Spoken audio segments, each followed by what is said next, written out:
Today I'm going to show you how to safely package maps in a tube. Now most maps can be shipped safely in a tube with the exception of maps that are too fragile, rigid, or brittle. Those should be shipped flat instead. Now to ship maps in a tube, you will need the following materials. Obviously a tube. We use ones that are about 1/8 inch in thickness to help prevent them from getting bent or crushed during shipment. You will certainly need tube caps for the ends of your tube, packing tape, craft paper, tissue paper, and in most situations you'll need either a triangular tube or a rectangular tube, which will go outside of your tube. And this is because now UPS and FedEx do require that round tubes go inside one of these types of boxes in order to ship them. The first thing that you need to do is ensure that the craft paper is the right size. Now, the width of the craft paper needs to fill the entire interior of the tube from one side to the other. If you have end caps that fit inside the tube, you're going to need to take that into account. So most of these end caps will usually be about 1/2 inch in depth. So you would need to subtract 1 inch from the length of your tube, and that is the width that you would need your craft paper to be. So for instance, here I've got a 25-inch tube, therefore I'm using craft paper that is 24 inches wide. And the reason it's so important to have the craft paper fill the entire length is that during transit, this tube can shift around from side to side, and the craft paper will help protect the maps from getting damaged. If it doesn't fill the entire length of the tube, it will slide around inside the tube and the ends of the maps could end up getting damaged. So before you go ahead and put the maps into the craft paper, go ahead and put on one of the end caps to the tube before you get started. The craft paper should be at least 6 inches longer and 4 inches wider than your largest map. Fold 2 to 3 inches of the edge of the paper to create a lip. Starting with the largest map, lay the first map in the middle of the paper and tuck it under the lip.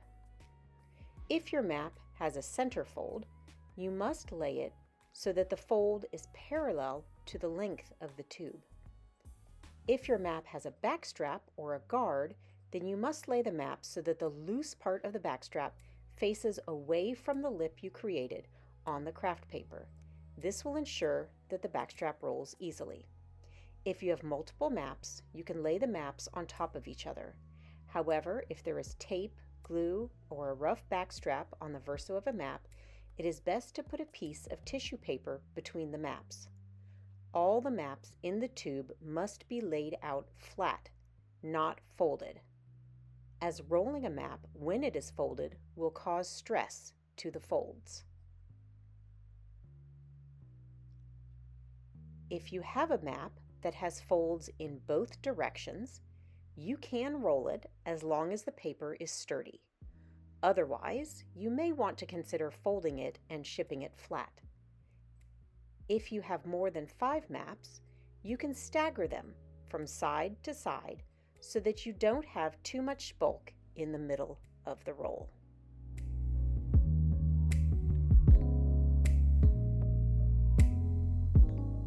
Carefully roll the maps slightly tighter than the diameter of the tube. Do not apply any tape to hold the roll closed. You want the rolled maps to expand against the sides of the interior of the tube to help prevent shifting during transit. Then slide the roll into the tube. Roll the tube gently to release the rolled maps inside the tube. Do not put any extra packing materials inside the end of the tube. These will crush the edges of the maps and can cause creasing or tears. Place the second end cap on the tube and tape the end caps securely to the tube.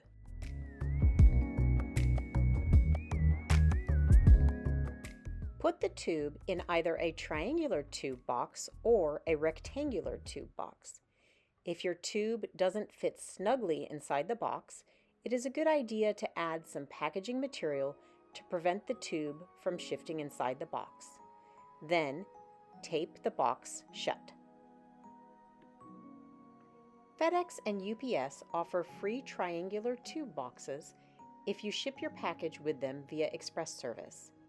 The U.S. Postal Service also offers free triangular tube boxes if you ship via Priority Mail or Express Mail service.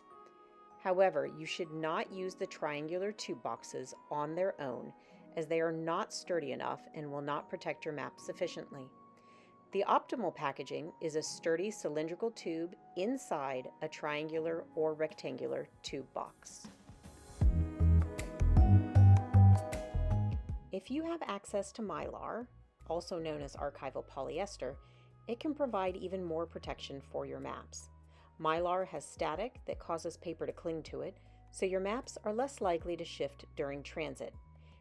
And it is much sturdier than craft paper, so it won't crush at the ends. All you need is a piece of Mylar that is the same length as your rolled craft paper. You can then roll the Mylar around your craft paper before sliding everything inside the tube.